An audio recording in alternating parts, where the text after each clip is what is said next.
میں جڑا حضور دا اسوہ حسنہ پڑھیا نا، حضور غریب تو غریب غلام دے گھر بھی روٹی کھان تشریف لے جانا۔ اے اسلام بیان نہ کیتا ہوندا مولویاں پیراں تے پھر کہیں جی گل امیراں دے گھر تے ہر کوئی جاندا، غریباں دے گھر کون جاندا؟ کیوں جناب؟ ہاں میں سچی گل تہاڈے نال۔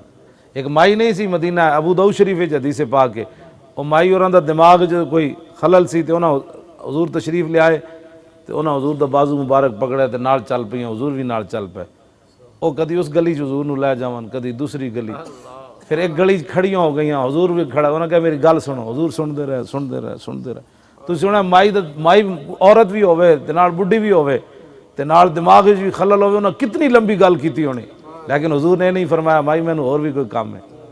اور مائی ہوراں دیاں گلاں مکیاں تے حضور نے فرمایا مائی جدوں بھی تو جس گلی چ بلائیں گی محمد عربی اسے گلی چ آ جانا،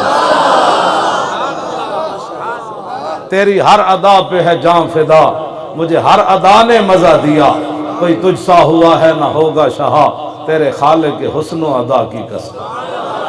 یہی تو اداواں سن، جڑا ایک باری آیا پھر مڑ کے نہیں گیا، ہاں پھر مڑ کے نہیں گیا۔